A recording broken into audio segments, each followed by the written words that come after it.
Imagine stepping onto the pitch at Emin Shinnaswamy Stadium. Oh, that is quite the image. Right, and you aren't just trying to hit a leather ball with a willow bat. You're carrying the psychological equilibrium of, 50 million fans. 50 million incredibly passionate fans, yeah. Exactly. Fans who expect you to defend a championship that you essentially bled 15 years to win. It's an unimaginable weight. It really is. You're standing at the center of this roaring coliseum. The floodlights are blinding, the heat is suffocating, and the opposing bowler is charging in with the sole intent of dismantling not just your wicket, but your entire legacy. Which is terrifying, if you really think about the mental toll. Totally. And today, we actually have our hands on the master blueprint of how that exact pressure cooker is constructed, how it's captured and fed to an audience. I am so excited for this one. Me too. We are doing a deep dive into the structural notes, the sensory cues, basically the absolute DNA of a cinematic, high-budget, Netflix-style sports documentary treatment. And this one is titled The Bengaluru Dynasty, Back-to-Back Glory. Yes. So jumping right in, what's your initial take on this source material? Well, it's a remarkable piece of text, honestly. I mean, we're looking at a treatment that outlines the story of Royal Challengers Bengaluru RCB, not simply winning the IPL 2026 championship, but, successfully defending their title. Right, which is a whole different beast. Exactly. And what stands out immediately is that the director is not treating this as a simple recap of cricket statistics. Thank goodness, right? That would be so dry. Yeah, nobody wants just a highlight reel with some stats thrown in. Yeah. This treatment operates as a full-blown psychological study of immense pressure. I noticed that too. The stakes are set so high right from the jump. They really are. The core theme is established right at the top of the document in just 3 words. It says, legacy, dominance, history repeated. Wow. Legacy, dominance, history repeated. I mean, those 3 words feel like a progression, What do you mean? Well, it's almost a timeline.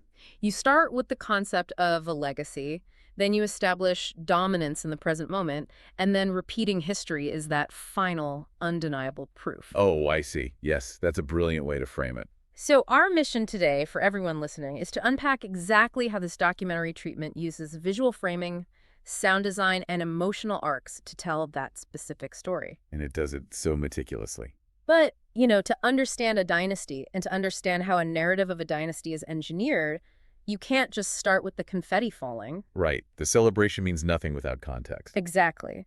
The treatment establishes that the foundation of history repeated is actually poured in the darkest, most painful places. It demands we look at the drought. It does. It explicitly calls for an opening sequence built entirely on flashbacks of RCB's painful years without trophies. Which there were quite a few of those years. Yeah, we are dealing with a franchise that possesses a massive fan base.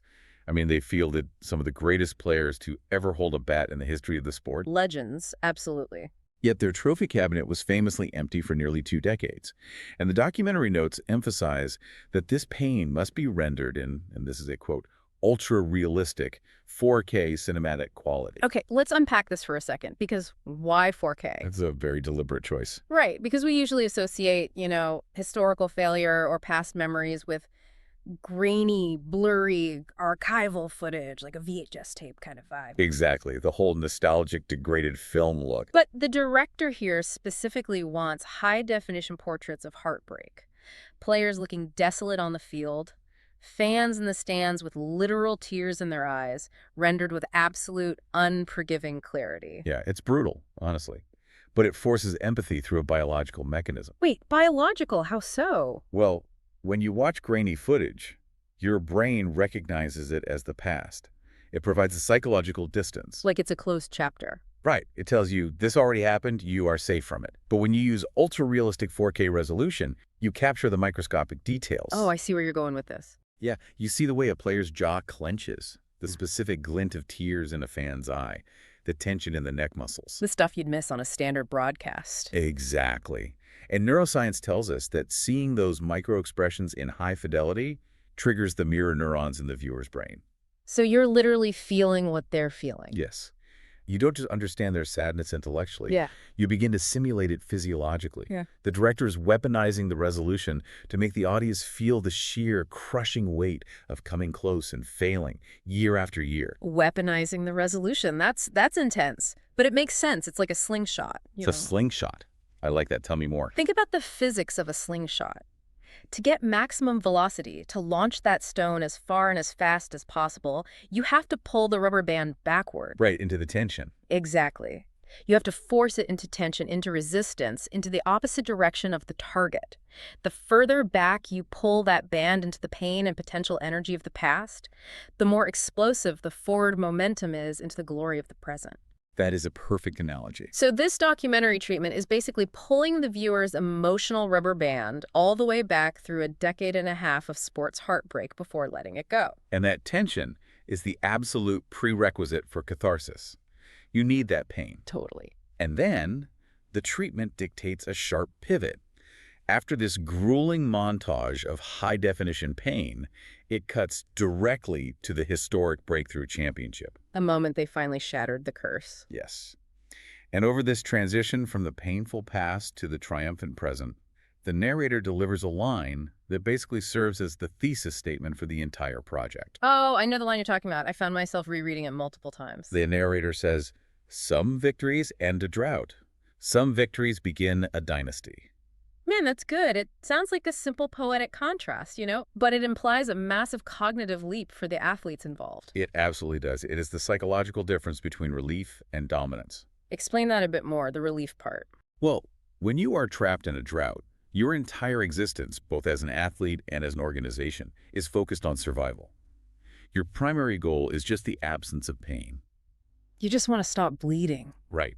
You simply want one trophy to silence the critics, to validate your effort, to prove you aren't cursed. To prove you're good enough. Exactly.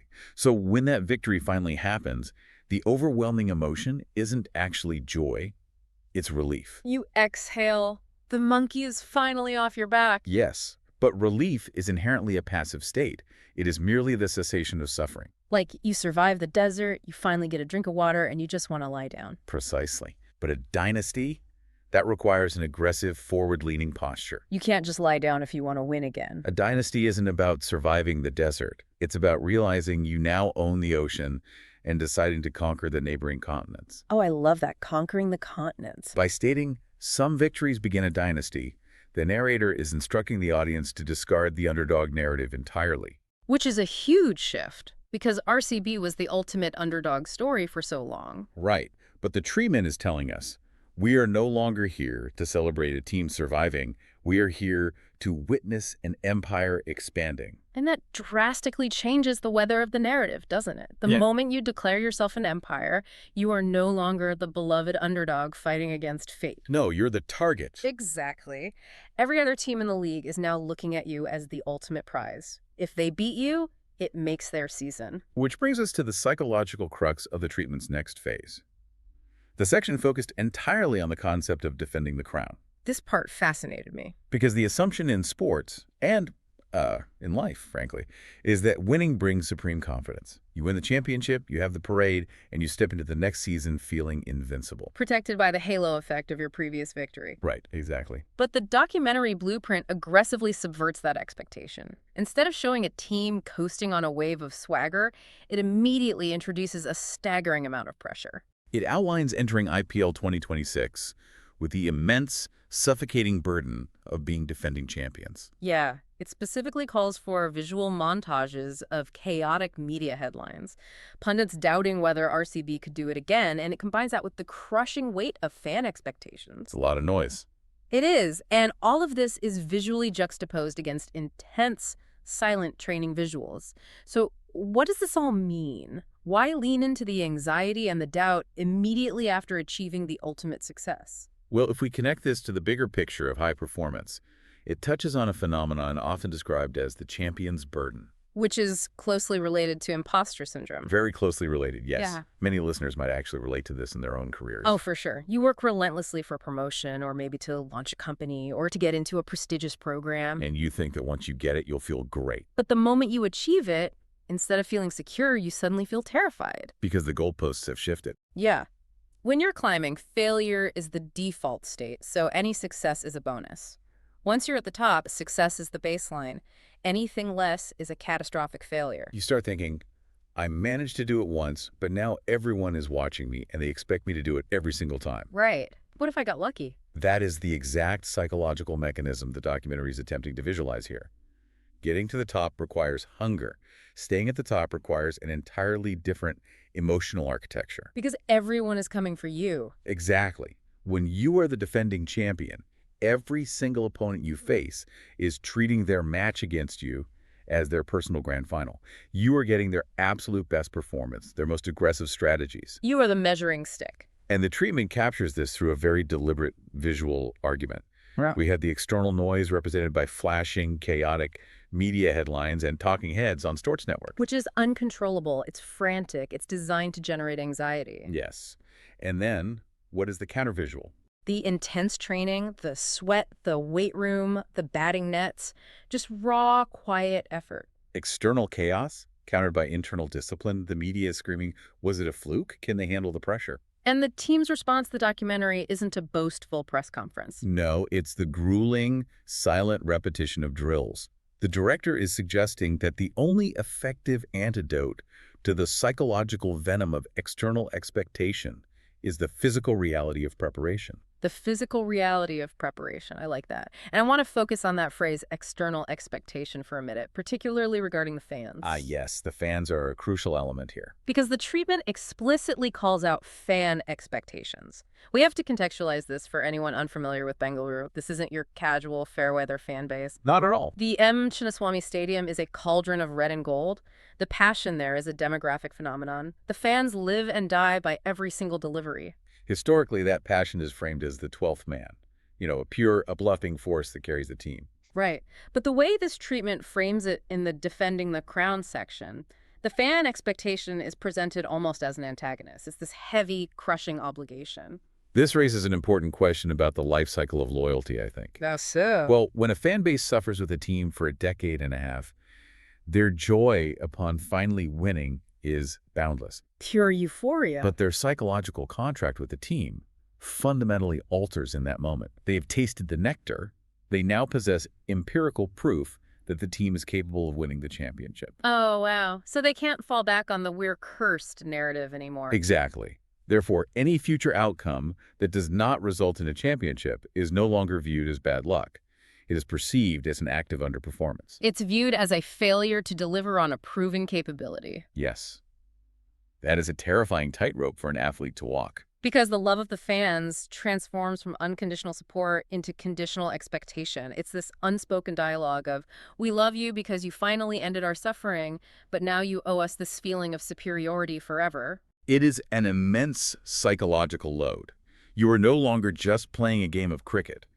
You are functioning as the emotional load-bearing pillar for millions of human beings. This sounds exhausting. It is.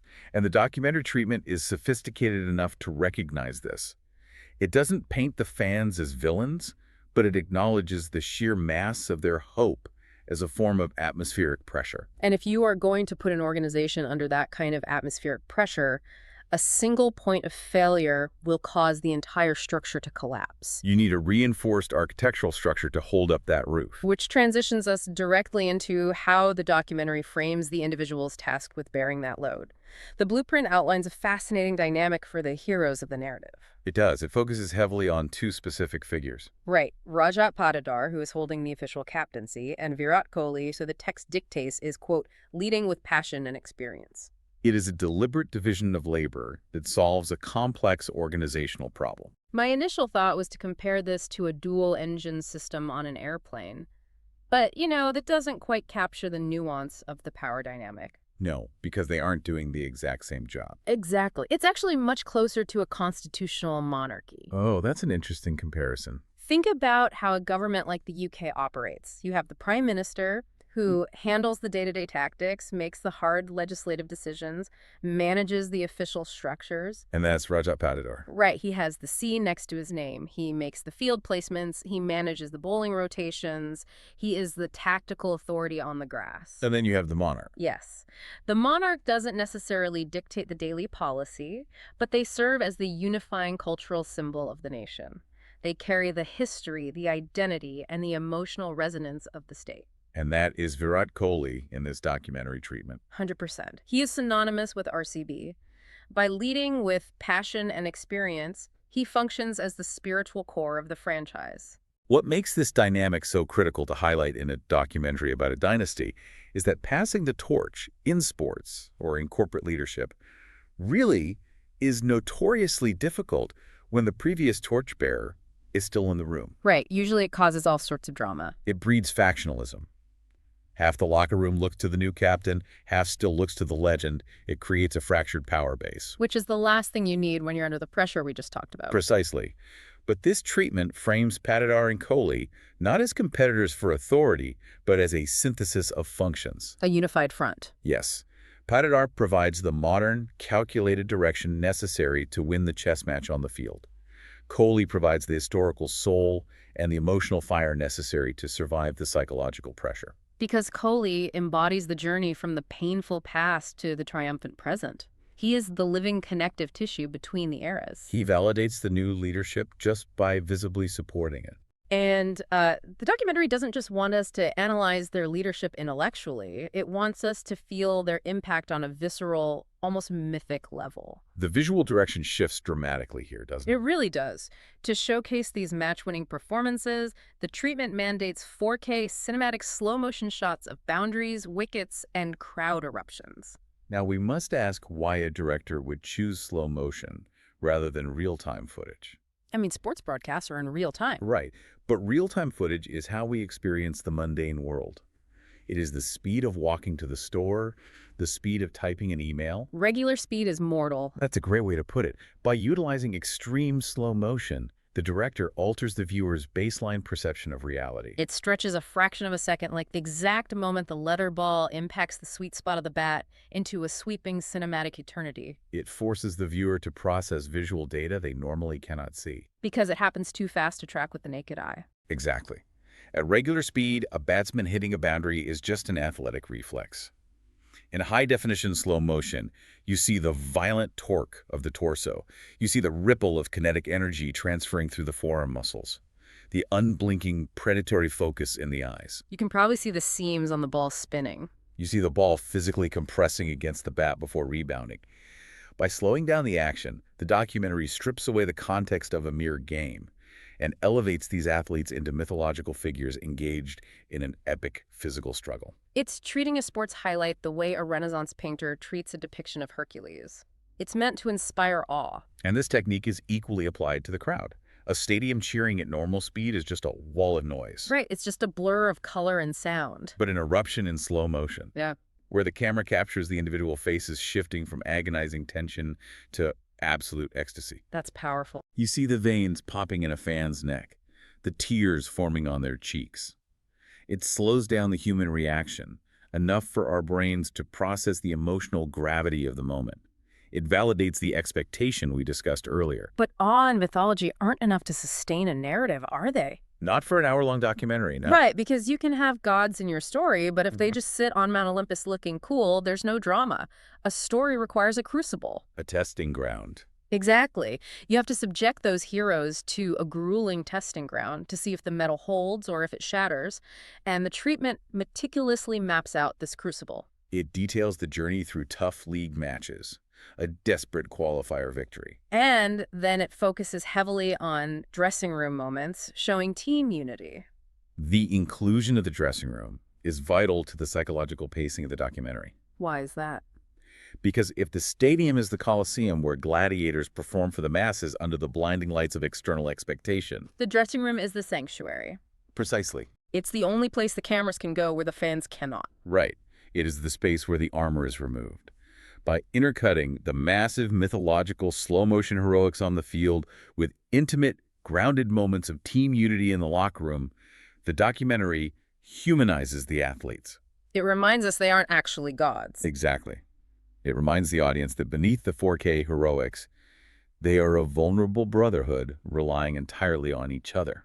And you really must establish this intimate emotional investment because the treatment is preparing to subject the audience to an absolute masterclass in engineered anxiety. Yes, the grand final, the climax of the documentary. The blueprint for this section is incredibly dense. It lists the massive stadium atmosphere, the tension-filled moments, close-up shots of players under unimaginable pressure. All standard effective tropes for a sports doc. Right, but then it mandates a very specific, aggressive audio cue, a heartbeat sound design. Ah. Now, I have to challenge this. Challenge it how? Well, A heartbeat sound effect in a suspense sequence is one of the most well-worn cliches in Hollywood, isn't it?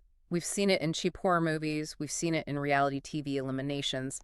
Thump, thump, thump, thump. It is ubiquitous, yes. So why would a director striving for an ultra-realistic sports documentary rely on a cinematic gimmick? If you want to convey the reality of an IPL final, don't you just use the deafening 120 decibel roar of the live crowd? Doesn't replacing the crowd with a heartbeat cheapen the reality of the live broadcast and lose the massive stakes of the stadium? It is a provocative challenge, Yeah.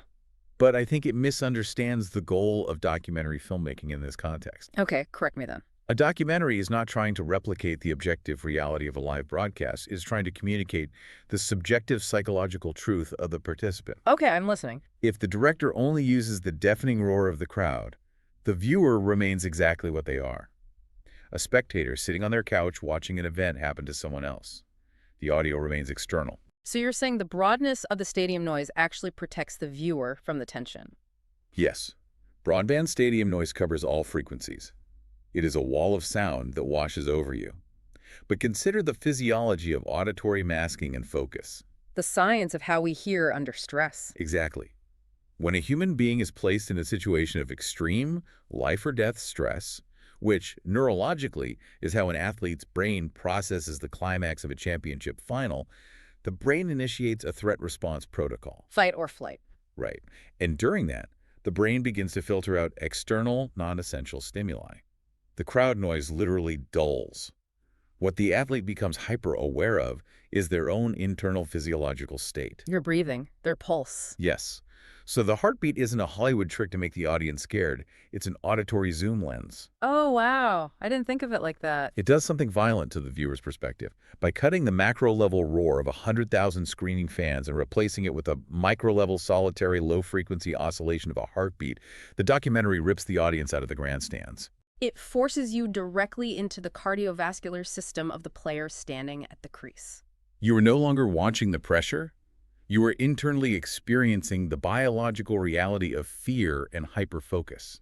That completely reframes the idea for me. You contrast the massive visual scale of the stadium with the claustrophobic intimacy of the heartbeat. Exactly. You make the viewer feel how profoundly isolated the athlete is in the middle of that pitch, surrounded by thousands of people, but utterly alone with their own biology. It forces the audience to physically synchronize their own anxiety with the athletes. And the treatment pairs this biological tension perfectly with the next structural element, which is the commentary. It specifies commentary building toward history. The blueprint specifically isolates the role of the commentators during this final sequence. They aren't just calling the shots. They aren't just saying, he hit it to deep cover. No. In the architecture of a sports documentary, commentators serve the exact same function as the Greek chorus in classical theater. Taking us back to ancient Greece. I love it. It's the exact same storytelling device. The chorus wasn't just narrating the action, right? They were the moral and philosophical guide for the audience. Right. In ancient drama, the audience could see Oedipus, or Antigone, performing an action.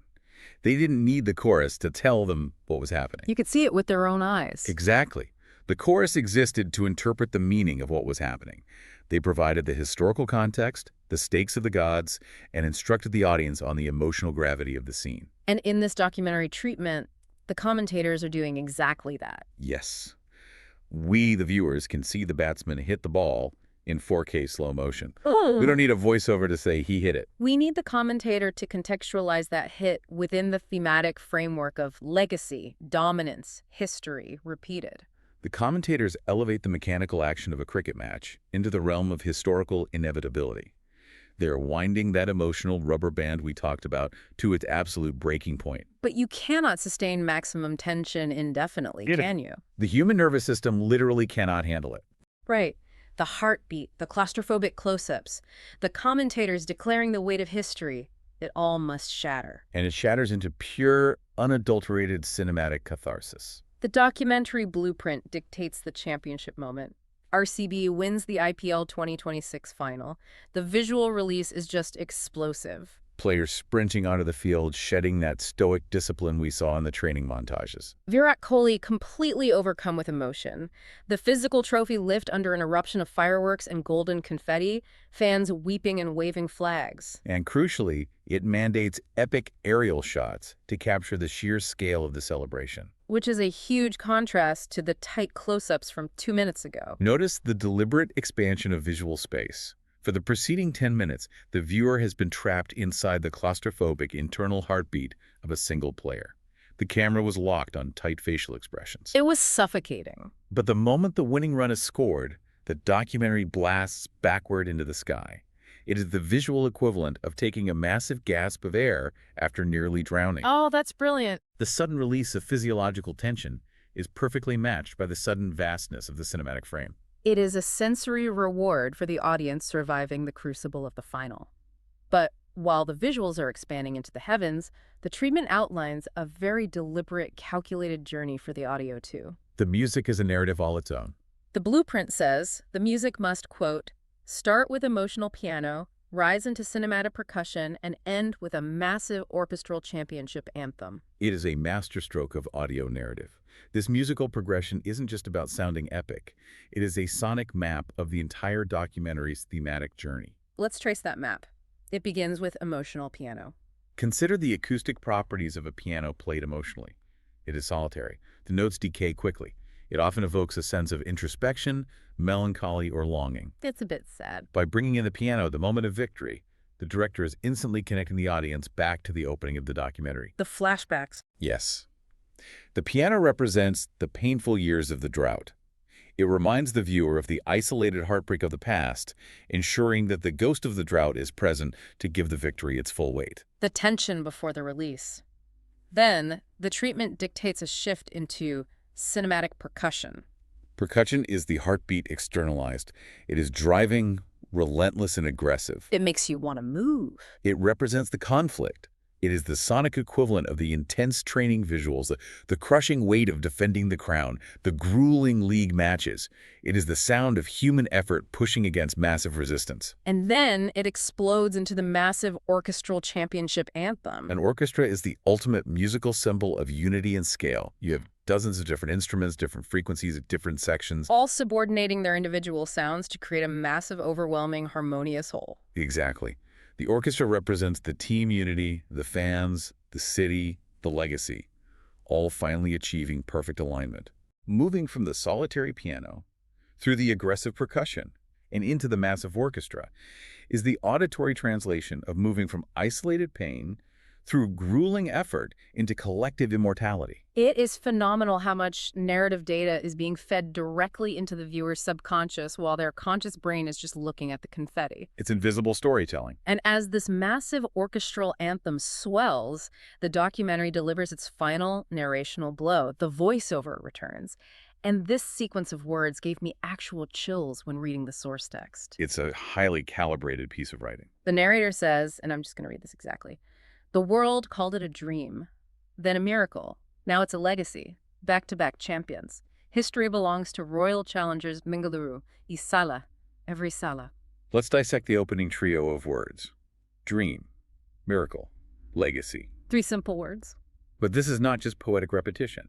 It is a precise distillation of the fanbase's psychological evolution over 2 decades. Taking that a step further, let's look at dream. A dream is something you desperately desire, but it operates entirely outside the realm of empirical evidence. It's just a wish. Right. For 15 years during the drought, an RCB championship was confined to the realm of fantasy.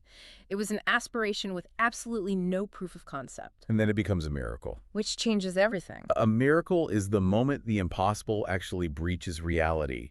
It is the breakthrough championship. It defies logic and probability. But a miracle, by its very definition, is an anomaly, isn't it? Yes. It is an isolated, unrepeatable glitch in the matrix.